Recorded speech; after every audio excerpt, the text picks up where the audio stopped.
강원도 현안고와 이슈를 들여다보는 시간입니다. 5월 15일은 스승의 날입니다. 코로나19 사태 장기화로 개학이 미뤄지고 사상 초유의 온라인 수업이 진행되고 있어 올해는 이렇다 할 작은 행사조차 찾아보기가 힘든데요. 그런데 스승의 날 풍토가 바뀐 게 비단 코로나19 때문은 아니라고 합니다. 급변하는 사회 분위기와 또 심각한 교권 침해 속에서 점차 퇴색되고 있는 스승의 날 의미의 참 의미와 교권에 대한 문제, 이번 시간 헬로 이슈 토크에서 자세하게 들여다보겠습니다. 스튜디오에 이광열 강원도교육청 교원정책과 교권 담당 장학사와 유대균 화촌초등학교 교장님 나와 계십니다. 안녕하십니까? 안녕하십니까? 네. 안녕하십니까? 네, 먼저 장학사님께 질문을 드리도록 하겠습니다. 스승의 날이 올해로 39회째를 맞이했습니다. 법정 기념일로 지정된 이 스승의 날, 어떤 의미인지 한번 소개해 주실까요? 다들 잘 아시다시피 스승의 날은 스승에 대한 이제 존경심을 높이고 교권 존중에 대한 이제 국민적 인식을 높이기 위해서 1963년 5월 26일 날 지정된 법정 기념일입니다. 네. 일반적으로 이제 스승의 날에는 선후배 및 재학생들이 옛 은사와 스승을 이제 찾아서 모시고 카네이션을 달아드린다든지, 네. 경우에 따라서는 학교가 이제 오전 수업만 하고 네. 오후에는 졸업한 모교를 찾아가서 옛 은사님께 감사의 인사를 드리기도 하고, 네. 그렇습니다. 네. 이 스승의 날이라는 것이 교권 존중과 또 스승 존경의 풍토를 만들어서 교원분들의 사기 진작과 또 지위 향상을 위해 지정된 날이라 이렇게 명시가 돼 있는데, 그런데 언제부턴가 이 스승의 날의 본래의 뜻과 의미가 퇴색되고 있습니다. 기념일의 주인공인 이 교사들의 입장에서 스승의 날이 부담스러워서 관련 행사보다는 임시 휴업을 택하는 학교들도 많다고 하는데요. 요즘 스승의 날은 예전과는 어떻게 달라졌는지 한번 말씀해 주실까요?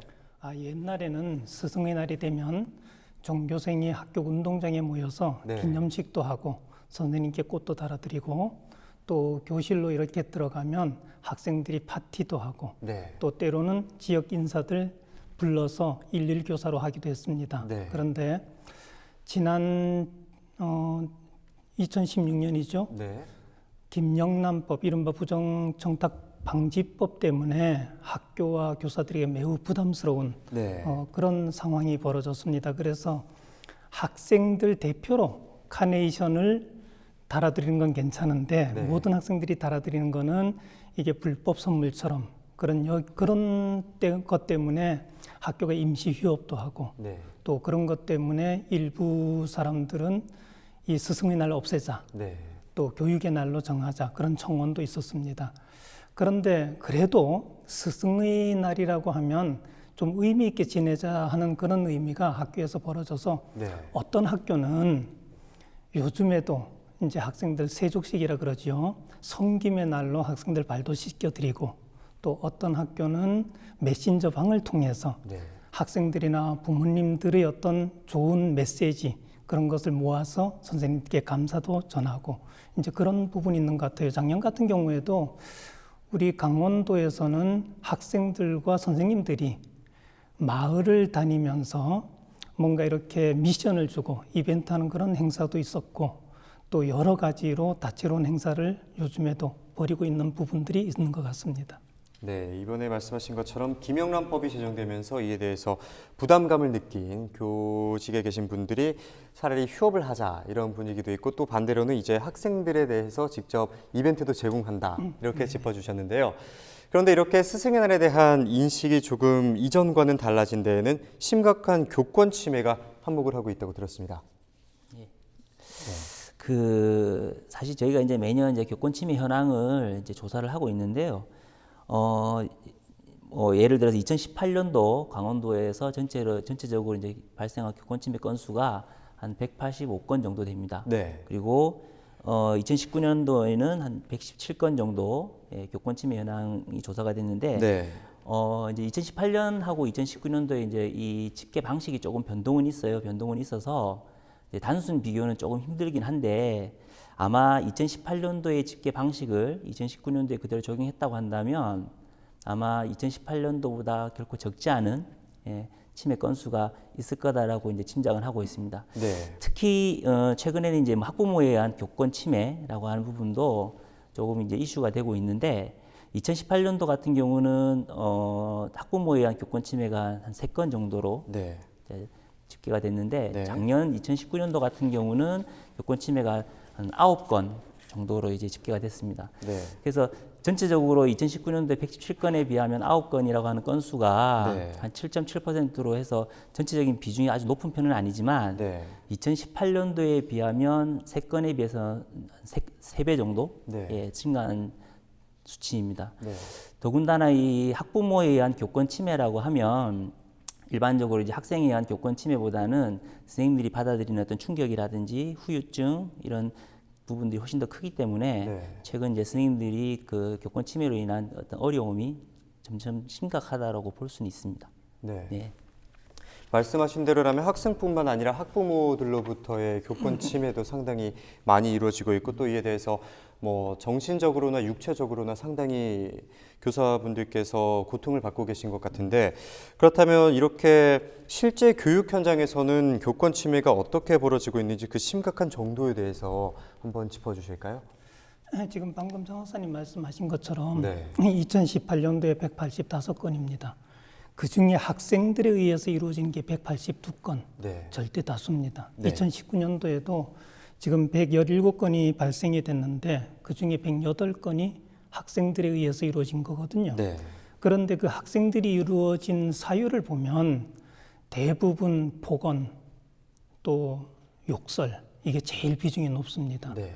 그리고 어떤 성희롱 분야, 네. 그리고 수업 방해, 네. 폭행 이런 영역이거든요. 그런데 지난 5월 10일에 네. 한국교총에서 전국의 5,700여 명을 대상으로 교원 인식조사를 한 게 있습니다. 네. 교원 인식조사 결과 교사들의 교직에 대한 만족도를 조사했더니 네. 작년 같은 경우 52%가 만족을 했습니다. 네. 그런데 올해는 32%뚝 떨어졌어요. 네. 그리고 이 선생님들에게 앞으로도 태어나도 교직을 계속 하겠느냐?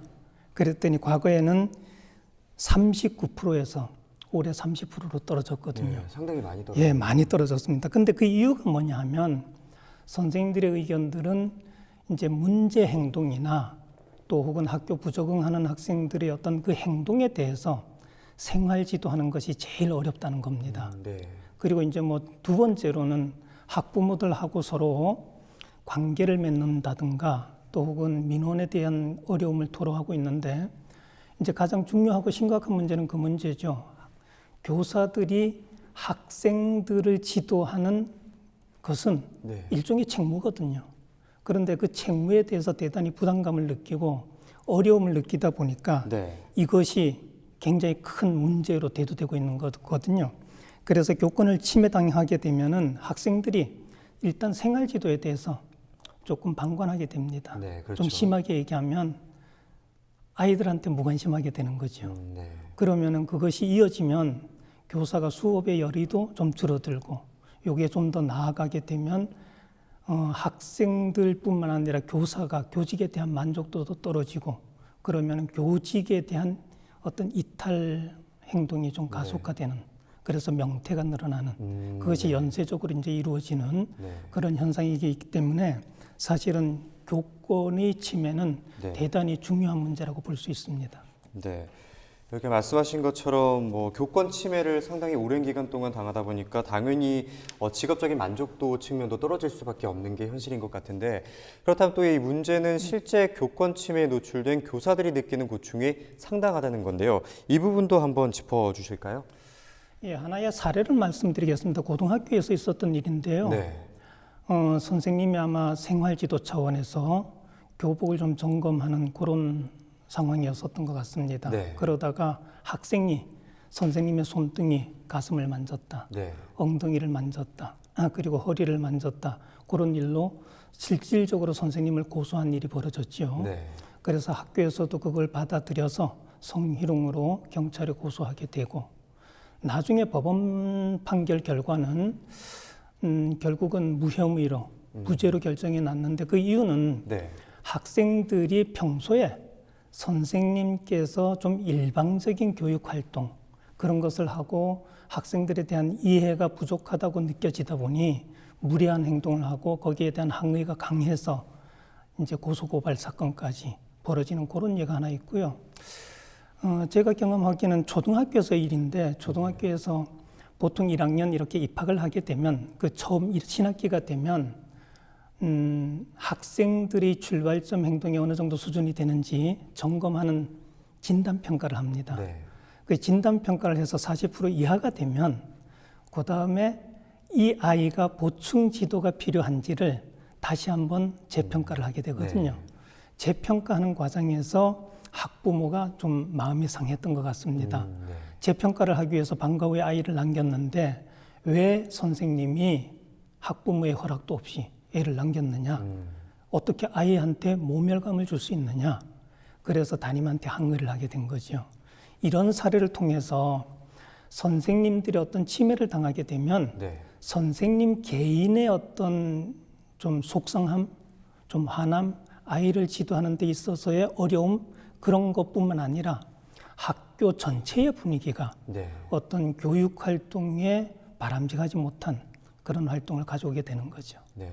또 제약도 상당히 많이 생길 수밖에 네네. 없을 것 같은데 또 이렇게 교권 침해가 이제 교원분들이 또 교단을 떠나게 만든다는 것에 대해서도 상당히 부정적인 측면일 것 같은데 또 이제는 또 이런 말도 있지 않습니까? 스승의 그림자도 밟지 않는다. 이 말은 참 이제는 옛말이 될 것 같았을 것으로 정도로 참 교권 침해가 심각한데 또 이렇게 교권이 추락하는 것을 또 좌시하고만 있을 수는 없는데 이렇게 교권 침해가 발생하는 이유는 뭐라고 생각하시는지 먼저 장 학사님께서 말씀해 주실까요?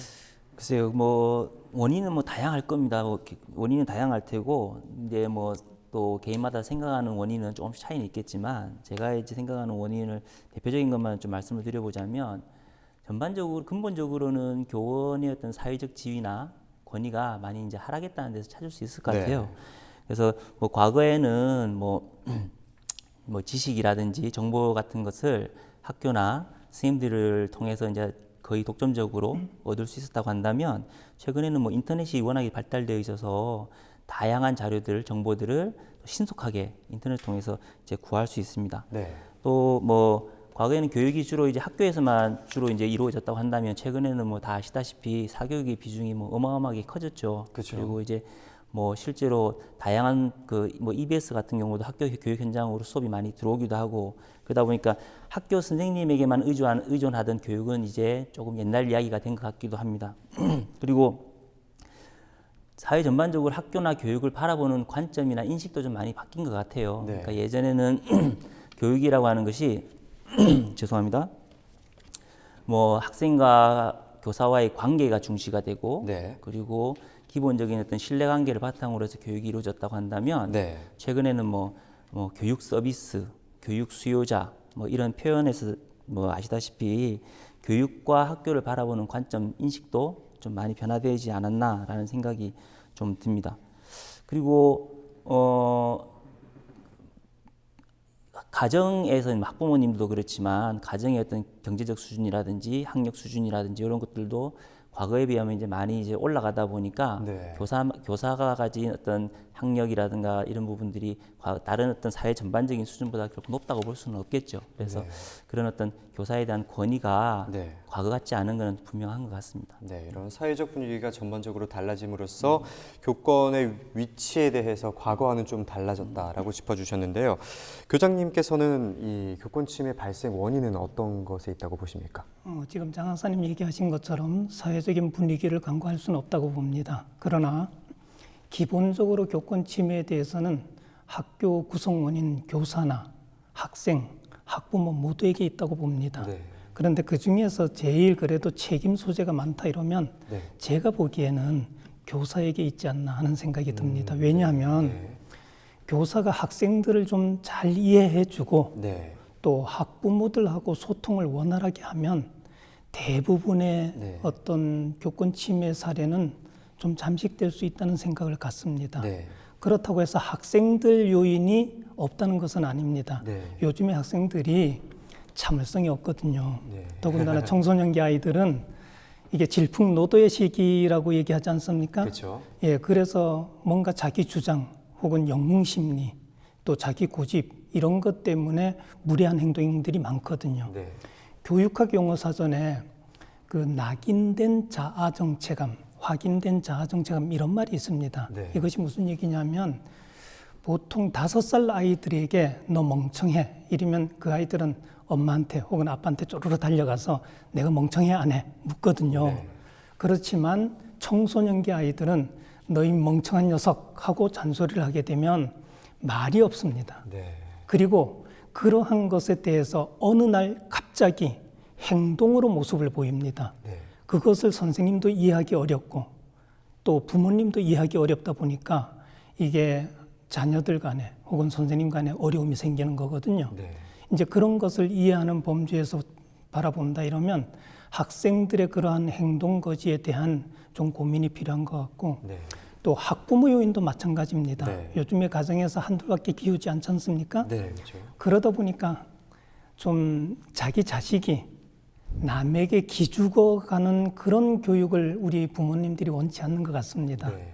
그리고 학교에 대한 또 교사에 대한 어떤 전문성에 대한 인정도도 과거처럼 많이 인정하는 분위기도 아니고 그러다 보니 이런 복합적인 요인이 발생이 돼서 교권이 많이 추락되는 그런 사회 현상을 갖고 온다라고 생각합니다. 네, 이런 교권 침해 현상에 대해서 학생과 학부모 그리고 교사까지 서로에 대한 공감과 이해와 또 배려가 필요하다고 한번 짚어주셨는데요.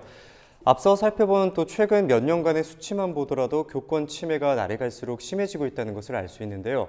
이로 인해서 또 우려되는 점도 분명히 있을 것 같습니다. 글쎄요, 교권 침해라고 하면 뭐니 해도 이제 학부모, 교사, 학부모, 학생 간의 어떤 관계의 문제인 것 같아요.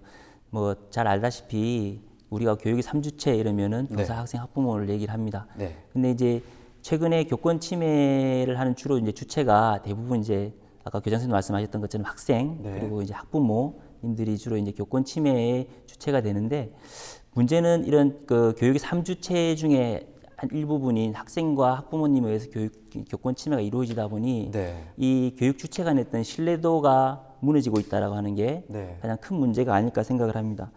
이 교육 주체 간의 신뢰도가 무너진다라고 하는 것은 결국은 서로 소통하고 네. 협력해서 같이 교육을 끌고 가야 될 3주체가 네. 서로 간의 어떤 그 갈등이 증가함에 따라서 네. 이건 결국 교육의 질 저하로 이어질 것이고 네. 이 교육의 질의 저하는 다시 교육 주체 간의 어떤 신뢰도를 저하시키는 악순환이 반복되지 않나 이런 생각이 듭니다. 네, 그렇다면 이 교육 현장에서 발생하고 있는 일련의 문제들을 해결하기 위해서도 교육 당국에서도 다방면으로 노력하고 있는 것으로 알고 있는데요. 현재 진행 중인 노력과 또 그 노력으로 인한 그 효과에 대한 기대감에 대해서도 한번 짚어주실까요? 저희 강원도교육청은 2015년도에 그 강원 교권 보호 헌장이라고 하는 것을 제정해서 선포를 했습니다. 네. 그 헌장에는 교원의 어떤 책임과 권리를 명시하고 교권의 보호를 위해 필요한 내용을 담고 있습니다. 네. 그리고 강원도교육청은 교육활동 침해를 예방하기 위해서 피해 교원을 지원하기 위해서 이제 다양한 노력들을 하고 있는데 매년 이제 교감 선생님들을 대상으로 교권보호 책임관 연수를 실시를 하고 있습니다. 네. 올해는 이제 코로나19 사태로 인해서 지금 연수가 지금 아직까지는 진행이 못 되고 있는데요. 그 외에도 찾아가는 교권보호 컨설팅이라든지 피해 교원, 심리 상담 등을 지원을 하고 있습니다. 네.